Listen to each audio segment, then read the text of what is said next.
तो कहते हैं बाबा जी कि अगर चिंतामणि है तो वो हमको लौकिक सुख ही प्रदान कर सकती है और श्रुतम स्वर्ग संपदति, अगर शुद्ध स्वर्ग अर्थात यदि कल्प वृक्ष भी मिल जाए तो वो हमको ज्यादा से ज्यादा स्वर्ग की प्राप्ति करा सकती है।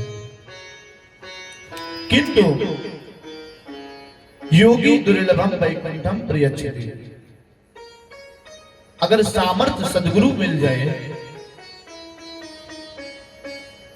गुरु ऐसा बनाना चाहिए महाराज कि जो आप पर कभी क्रोध ना करे, ऐसा गुरु बनाना चाहिए। गुरु मत लिए बाबा जी, नहीं ले। हाँ, तो ऐसा गुरु बनाइए कि जो आप पर कभी क्रोध ना करे, इतनी दूर रहे आपसे कि ना आप उस पर क्रोध करें और ना वो आप पर क्रोध करे। एक चेला थे हमारे ही गुरुदेव को, जिनसे हमने निमंत्रण लिया है, उनके घर महाराज गए थे, निमंत्रण मिला था, भागवत हो रही थी, तो गुरुजी के द्वारा ही किसी को भेजा गया कि जाइए भैया भागवत कथा कर दीजिए। अब वो गुरुजी से मंत्र लिए थे, भागवत सुना रहे थे महाराज, कुछ त्रुटि हुई, कोई कार्य नहीं हुआ।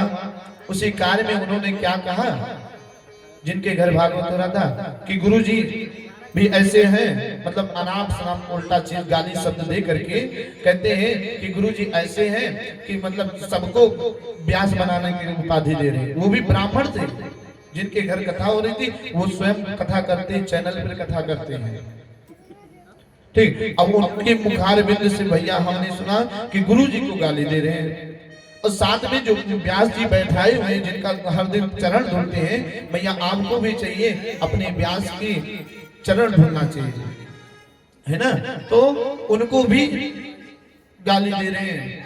अब उनको कथा सुनने से क्या बराबर है, आप बैठाए हैं कथा पे बुला करके, चाहे जिसके द्वारा बैठाए दिए हैं, है ना, तो इतना मन में विचार कीजिए कि अब चाहे अच्छा करेंगे या विकार करेंगे, ठीक है, जो भी प्रभु लगे, इनको लगे, मतलब व्यास जी को लगे, हम तो अपने मन में भक्ति से बस ये जानते हैं कि हमको कथा सुनाने के लिए आए, इस समय वो हमारे लिए पूजनीय है, भगवान स्वरूप व्यास को कहा गया है। जिस दिन से आप इस मंच का संचालन किए होंगे, तैयार किए होंगे बना करके, उस दिन से ये मंदिर हो गया है, आपका घर नहीं, आपका द्वार नहीं है ना, उस दिन से ये मंच मंदिर हो गया है। और इस मंदिर में एक व्यास को आप बिठाए हैं, ठीक। अब आप हमको किस प्रकार से, किस भावना से समझ रहे हैं ये आप नहीं है, बस आप इतना समझिए कि ये भगवान है,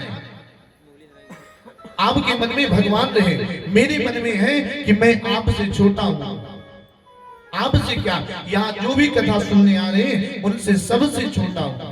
व्यास को ये चाहिए कि मैं सबसे छोटा हूं।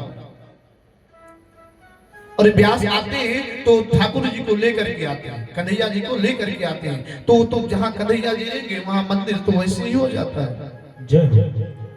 व्यास बिठाए या न बिठाए, कन्हैया जी को आपने बुलाया ना, भागवत जी को बुलाया, जिसमें भगवान स्वयं व्यास, भगवान तो स्वयं ही व्यास बन जाते हैं, स्वयं ही नारायण बन जाते हैं, या समझ लीजिए कागज का पन्ना है। कुछ लोग ऐसा भी समझ लेते हैं। अब उनके मुखार बिंद से महाराज गाली निकली गुरु जी के लिए, तो हमको तो भैया क्रोध आ गया, क्योंकि हमारे भी गुरु वही है। हम कहे भैया देखिए आप कथा सुन लीजिए, उसके बाद में एक काम कीजिएगा, अगले वर्ष आपके यहाँ हर वर्ष कथा होती है तो ऐसा कोई बुलाइएगा, और नहीं तो आप स्वयं भी कथा करते हैं तो अगली बार से स्वयं ही बैठ करके बांस लीजिएगा। पर